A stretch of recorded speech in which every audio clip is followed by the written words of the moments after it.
Ladies and gentlemen, good morning and welcome to the Shred Show Live. You can see their smiling faces hanging out with me. I've got Val Miller and the phenomenal, the incredible Shashank Shekhar joining me this morning. And we're going to get into some topics that, ladies and gentlemen, we're sharing some of the secrets, what's to come in our industry, and the tools that the absolute pros are using right now to dominate the competition. Ladies and gentlemen, you're not going to want to miss this. Volume up. It's time to shred.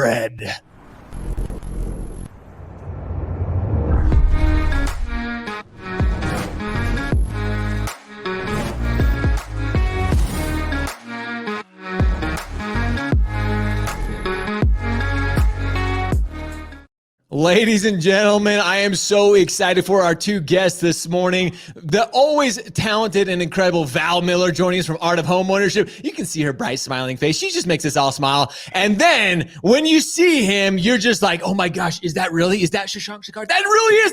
That's number 6 himself in the entire gun. Like, holy crap, ladies and gentlemen. Are you ready? I am so excited to have both of these guests join us today. And they really need no introduction. But again, Shashank Shekhar of Arcus Lending, literally on the Scotsman's Guide, number 6 in the entire country, ladies and gentlemen. Plus, he's one of those guys that continually hits this list. It's not just like, oh, he did it once. He is always on this top. He's always top 1% of all originators in the entire country. Shashank, thanks for joining us this morning, brother. I appreciate you joining.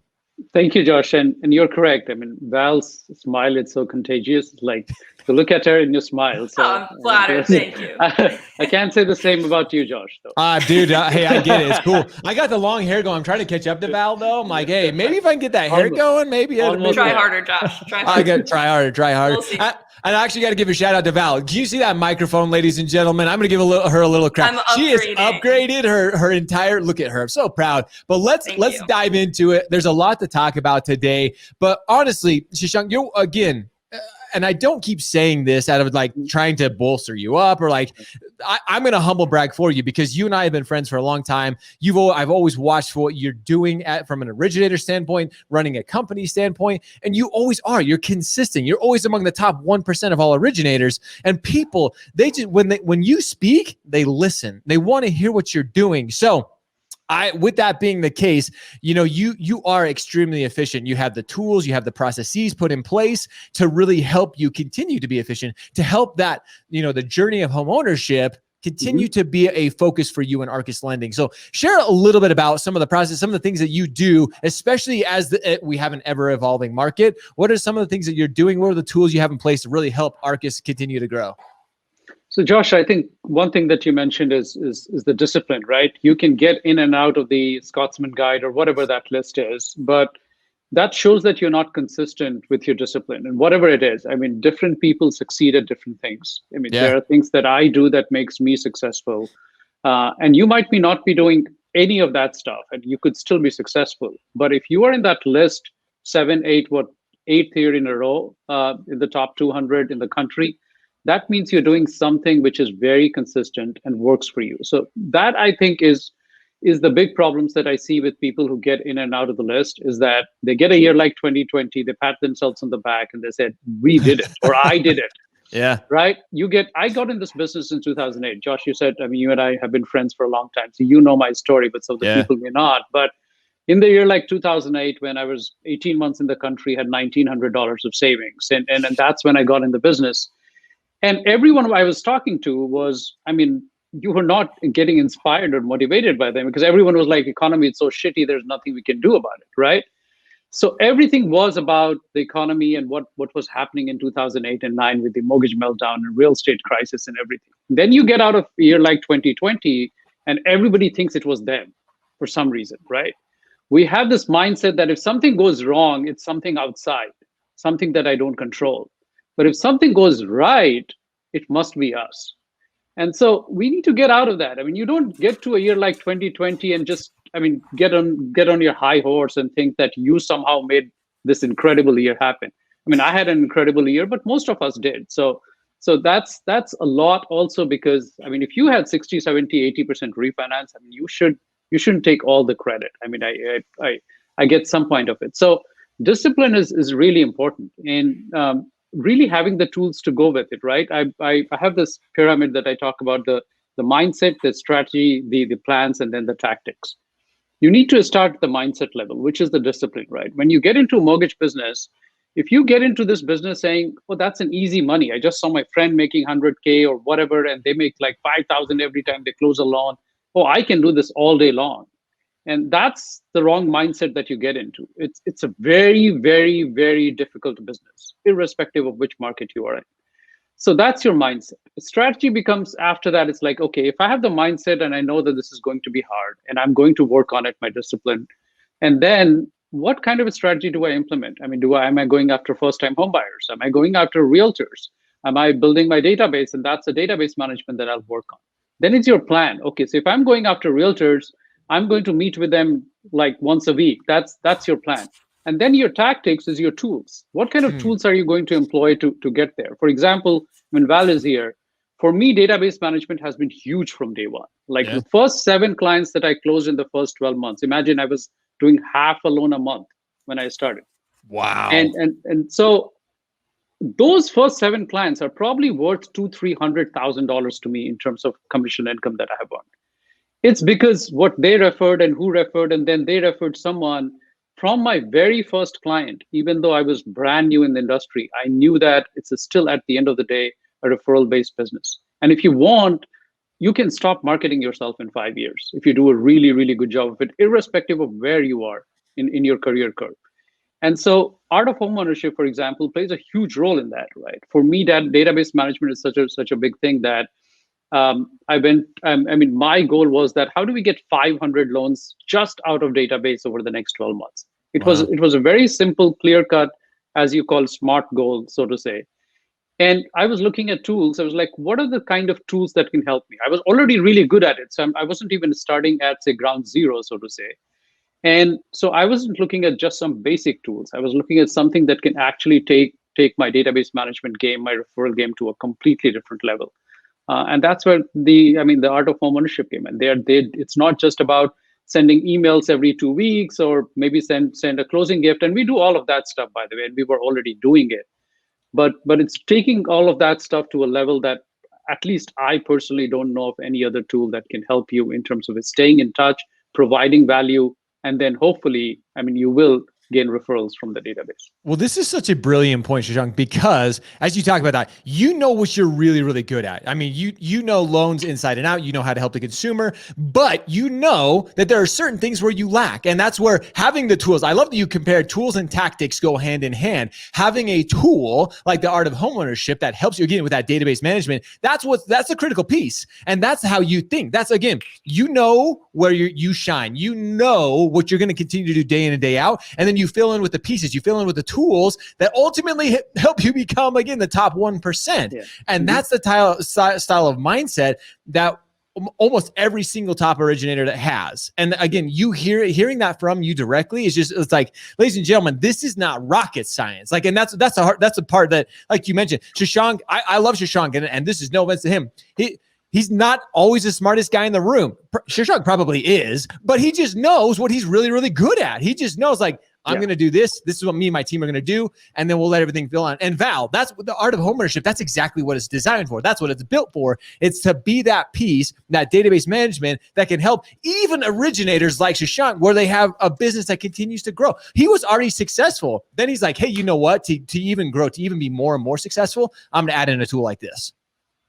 Yeah, that's what I love about Shashank being on the platform is he was already doing those numbers and production levels that every originator wants to get to. But he said, how can I even up-level my business more and create more value? Not only the level of production, but how much value I'm bringing to my clients. Yeah. So I think that's honestly half the battle is having that mindset of wanting to help your clients. That's really what Art of Homeownership does, is it makes you the lifelong advisor that every loan officer should aim to become. But I think it's very easy to get in that mindset of, I want to get more production. I want to close more loans. It's very easy to shoot for the numbers, but I think it even sets you apart more than being on the top originator Scotsman guide to actually bring that value to your clients. So I love it. I think that's so important. So I kind of right along with that, Shashank, I got a question for you. And you kind of mentioned this, and I would love your maybe dive a little bit deeper into this. What is your ratio when it comes to trying to go after new business to actually like staying with your current clients? Again, database management. How much time and dedication are you trying to go out and drum up new leads, drum up new opportunity as to like what you already have in the pile or what you already have and those loans you've already closed?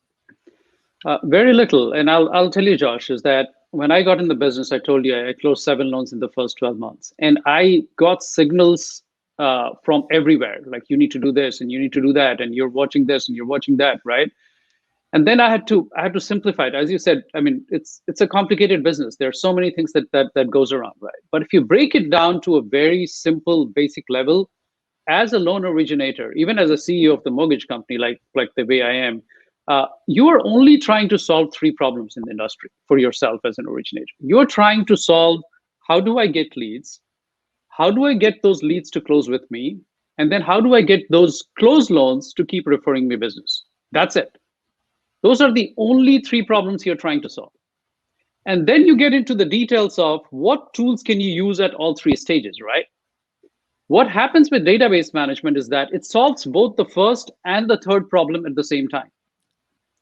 You do not have to keep going out to get the leads all the time because you did such an incredible job of the third part, which is to stay in touch with them, keep providing value. Because if you do the third part right, the first part comes back automatically. And that's when you ask me, how much time do I spend in trying to get new business? I just have no time to invest into getting, I don't go to meeting realtors and builders and all those people in terms of asking them to give me business, is because that's, I mean, I've just run out of time to do that because I did $360 million last year. Plus, I run a company that grows 100% year on year. I mean, and so we are in 12 states now, 25 state licenses. So, and we were 5 people, Josh, this time in 2019. And It was just me, 2 processors and an admin assistant. And I was doing 200 million just with that team. And then we decided to grow because I was at a point where I was thinking that whatever I have learned in this business, I want to spread it to more people. I want to train, mentor, coach more loan officers. And so we have gone from being 5 people this time, 2 years back, to over 100 people right now. So if that's the growth, then that's the tools like the art of homeownership or the mindset of having database in front of you helps you, is that you may never head out of your office to prospect and get new business. And you could, as I said, my goal with the art of homeownership, for example, is to get an additional, not just get 500, additional 500 loans out of my database over the next 12 months. So if I get to do that, I don't have to ever step out and I can focus on growing my company. But those are the 3 problems, really. Again, whichever stage of the loan officer you're in, you could be already top 20 in the industry, or you could be languishing after being in the industry for 20 years. Just focus on those 3 verticals, and then you pick your tools. I mean, I'm just talking about the tools that I use. You don't have to absolutely use it. Pick your own. But those are really just the 3 problems. Don't get distracted by any other problem. But clearly, I mean, the tools are working for you. And I'm retracting what I said. Shashank is clearly the smartest guy in every room. Like, if you didn't hear those 3 points, like I go back to when I was a producing loan officer and to when I was running my mortgage company, and it's it. Those 3 things. And like I said, it's that simple, Shashank. Sometimes as an industry, sometimes as, producing LOs or even people who are running companies, we overcomplicate the process. Yeah. But what you did is you solved the first and the third problem with one tool, like one solution. Like, ladies and gentlemen, this is why having incredible people like Shashank willing to share. That's what I love about him too. He is so humble. He's willing enough to say, hey, I'm going to take time out of my busy day. He's got, one of the top producing companies in all of lending, and he's willing to share it with you. And then we have Val, who's willing to share Art of Homeownership, the tools that are helping him get there. It's just an exciting time. And as Shashank and Val, what I want to shift to now is kind of it is an exciting time. 2020 was a banner year. Shashank, you mentioned that. Yes.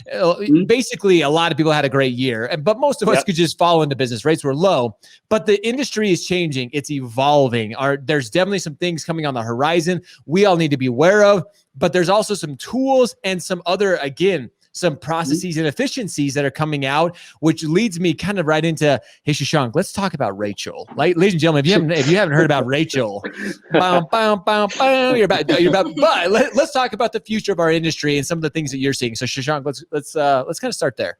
Yeah, we'll get to Rachel. We're gonna tease you, teased on that. Yeah, we'll talk about that a little later in the show. But I'm always about, as I said, I'm always about mindset and strategy first before we get into the plan and the tactics. And we need to see where the industry is heading, right?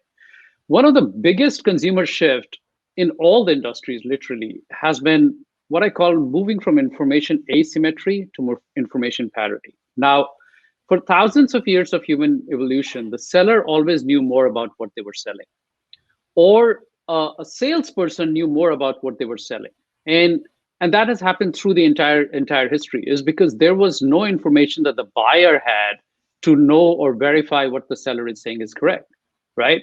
So if you were a loan originator in the 80s and the 90s, and someone came to you and you said the rate is 5%, now I, as a borrower, had no other data point to verify if that 5% is correct or wrong, right? I could not just get on bankrate.com and figure out what the rate is. If you told me that you had the best service out of 500,000 originators in the country, you would still, I again, as a borrower, had no way of knowing what you're saying is correct. That was information asymmetry. So what the seller said, or what the salesperson said, or what the service provider said, the user, the consumer, the borrower had to believe, because they had no way of verifying what the other person was saying was correct. What has happened in the last 10 years, because of the knowledge industry, because of the fact that you have so much information on the web now, is that, and what Google calls zero moment of truth, ZMOT, is when I come to you, when someone comes to me as a borrower, and I tell them, hey, Mr. or Mrs. Borrower, the rate is 5% today, and they can say, are you kidding me? I see rates at 3% on bankrate.com. Or I can tell them, look, I have the most amazing service there is out of all the loan officers in California. And they'll be like, are you kidding me? I'm looking at your Yelp review right now. You are at 3.6 star. So this entire thing where we could tell the borrower whatever we wanted, and they had to believe it. Look at it from the real estate agent side as well, right? It was practically 10, 15 years back before Zillow came in that I was the only one who knew which homes were for sale. You, as a consumer, had no idea which homes were for sale. So I was the one who controlled the information. So before the Zillows and the Redfins of the world happened, right? Now I can find, in fact, in most cases, I can find the listing faster than my real estate agent can, because I might have an alert set up, which he or she might not have. So we have moved from a world of information asymmetry, where the sellers and the service providers used to have this upper hand, to almost information parity. And what that does to the industry is that if you are an average loan officer who all it does is quotes rates, you have practically zero chance of surviving in the next 3 to 5 years. You need to bring more value to the table, something that even if they can find on internet, they are not able to. So they can find the information on the internet, but they can't decipher the knowledge out of it. They can't pack it in a way which works for them. So you need to become even more of a consultant, even more of an advisor, even more a person who breaks down the problems and solves it for them. So that's why it's already becoming a trend, and it's going to only accelerate down the road. So if you don't have tools like the Art of Home Ownership, which continuously adds value, you can't just add value for the 30 days off the escrow. That's not where the industry is right now. You need to provide value before the transaction, and you need to provide value after the transaction. We actually, as an industry, do an amazing job of those 30 days, Josh. If you look at the stats, almost 81% of people are actually satisfied with their loan officer. But how many of them do actually come back? What, 34%, I think is the number? I don't have the exact number, but about 1/3 of people come back to the same loan officer. Almost half of them forget the name just after 6 months of the transaction. So information asymmetry. Real quick on that. We just got information yesterday on our show that it's now 18% come back. That's it. Oh, wow. Like, okay. 18%. Like, and I'm just like, wow, like that's insane to me. So that's like you're literally speaking to the points that everybody should be listening to. But yeah, it's amazing. Sorry, I didn't mean to interrupt you there, but that was about our show yesterday. Yeah, and you're right. I've been reading that the servicers have only been able to retain 18% of their database last year. So these are major disruptions for this. So this is a consumer shift. This is not just happening within our industry. This is a shift that's happening across the industries. And the second biggest shift that that I'm seeing is that the consumers are getting more and more used to predictable experiences. Now, we talk about Arcus Lending trying to become the Amazon Prime of mortgages, and there is a reason for that. Is because when you order something from Amazon Prime, right? 48 hours later, it's on your doorstep 99.9% of the time. I'm not saying they get it right 100%. I mean, everyone gets it wrong. But then you have the millennial generation, which was raised on practically online. They had some offline. So they still can relate themselves, say if you give them a phone call or whatever, right? But the Gen Z has been raised practically entirely on the web and on the apps. If they order from DoorDash, I mean, 3 minutes before they know they can get their plates and dishes out because they know that the driver will pull into the driveway. They don't have to stand on the sideline on a freezing winter thinking, when would the cab come? Would it be 3 minutes or 3 hours before I can hail a cab? They know exactly it will be here in 7.5 minutes because they can order from Uber. That's the predictability of the experience. That has been a huge change with the technology in the last 10 years, is that you can guarantee when the person will receive the service or the product. That's where the industry needs to go. Because if you are trying to address the customers that are used to it, and suddenly they get into mortgages and you're like, maybe not, we'll close in 40 days, let's see how it goes. That's not the kind of companies they want to work with. There is a reason why Caliber did $82 billion last year, Josh, in production. They sold for $1.6 billion, right? Yep. Better did $22 billion last year. They are valued $6 billion.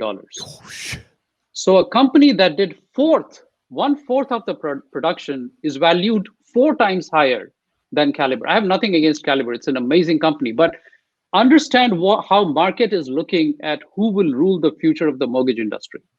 Whoa. People who are advanced in tech, people who are going there. And that's the shift, because people can see that that's where the shift is. That if you're not, and that's why we are so passionate about consumer experience and building the Amazon Prime of mortgages, is because given all the uncertainty even within the industry, I think it can still be done. And those are the two trends that shows you is that you as a loan originator, if you want to, stay apart from competition, if you don't want to be the one that gets completely routed in 3 to 5 years from now, you have to be better than the average loan originator. You have to provide the value, whether it's through tools like the Art of Homeownership or just educating yourself more.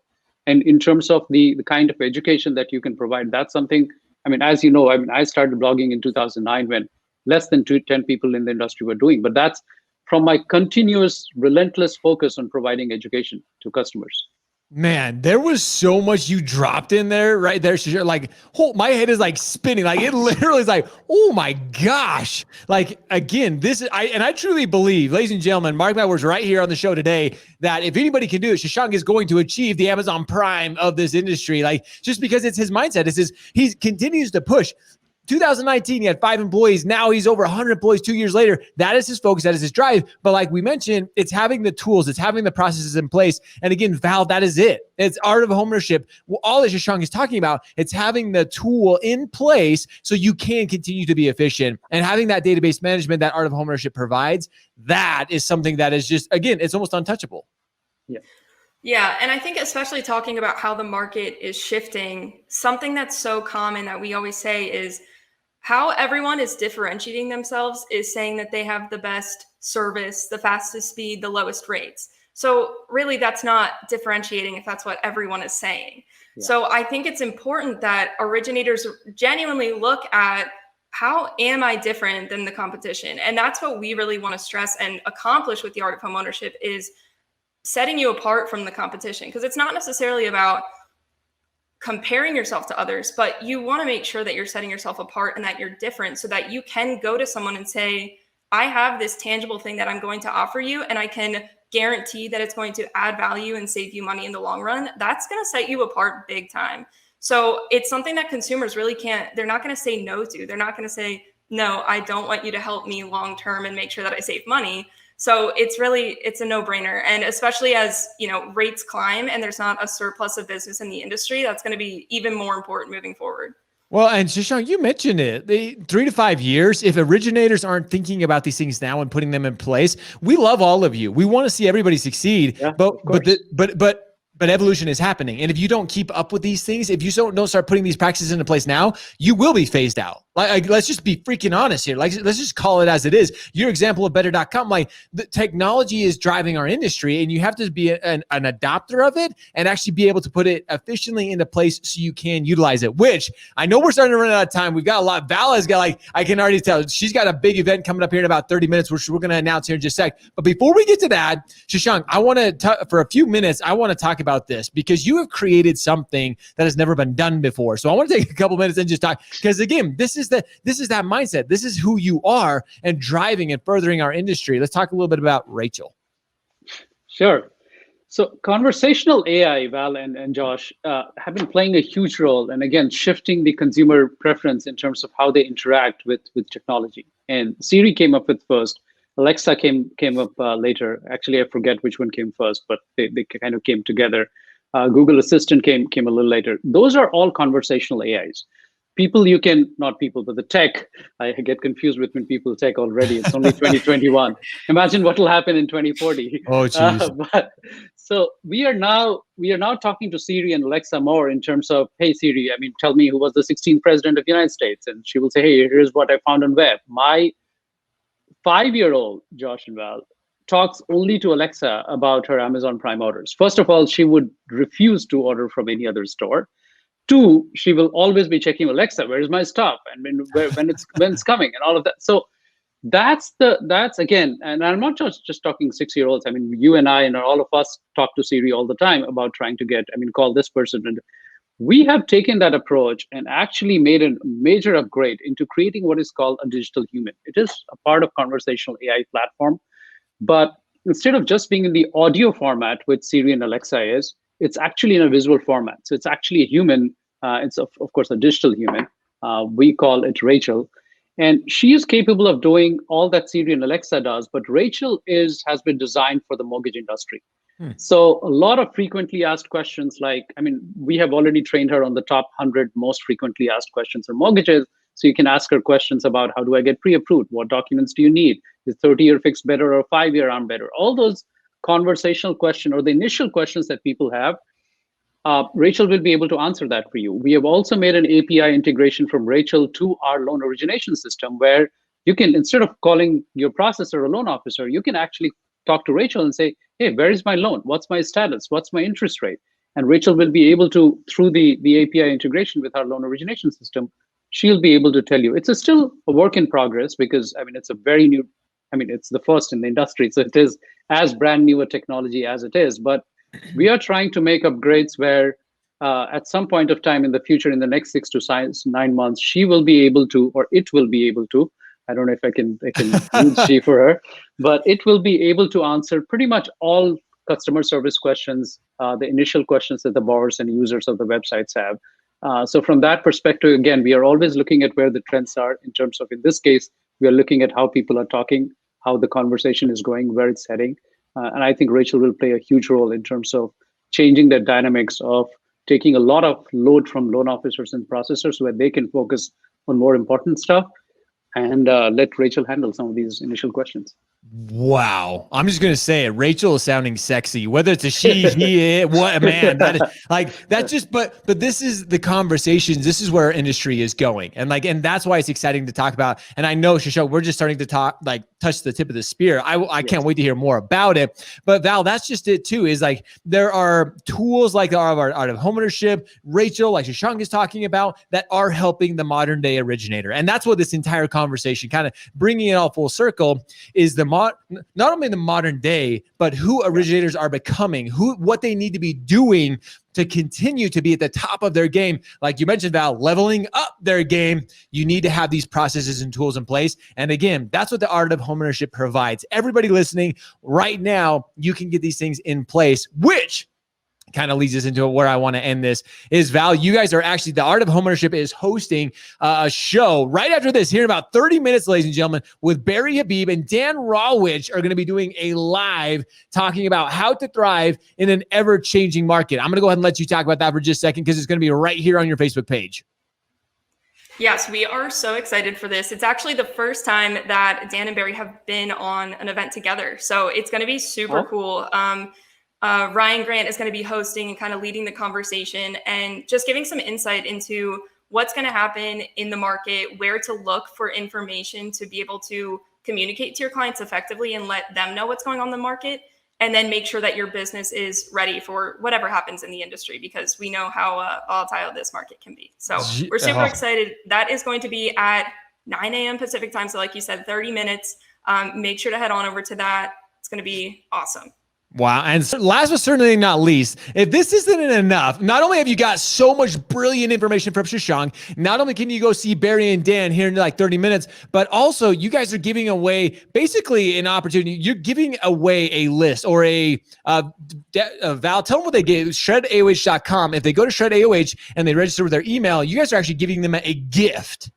Yes, we have. So what we do at the Art of Homeownership, we also coach on the things that are included in the platform. So one of those things is our post-close call. We really stress this a lot. It sets you apart from the competition. You really just set expectations after the loan is closed. So we are actually giving away the script that we give to all of our partners. So all you have to do is drop your first name, last name, email, and you will get that information followed up with you. Boom, right there. And it's a game changer. And Shashank, I know you're one of those that you have a script. Like you mentioned, you have a script, a process. You're one of those guys who just absolutely nail it. So going to shredaoh.com and registering for this, ladies and gentlemen, can help you start to, again, you're going to have to nip at Shashank's heels because he's already so far ahead of you. But if you want to get there, these are the little things you have to be doing to be the top 1%. So Val and Shashank, I cannot thank both of you enough for joining me. And again, we're just starting to, these conversations are what really get me pumped up. This is what gets me excited for our industry, and I really appreciate you guys joining me for this call today.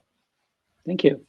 Thanks, guys. It's been fun. Thanks for Way more to come. Go right now over to the Art of Homeownership page. You do not want to miss Barry and Dan. And then again, you guys are going to have to stay tuned. I guarantee I'm going to have Shashank back on the show talking about some of the things he's up to because he's always up to fun. And you can always check out theartofhomeownership.com for more information or reach out to Val directly if you guys have any questions. A couple of great comments coming in, guys. Appreciate you joining for the show. And as always, we appreciate you. We love you. Now it's time for all of you to go shred, go show up, hustle, repeat every day. See ya.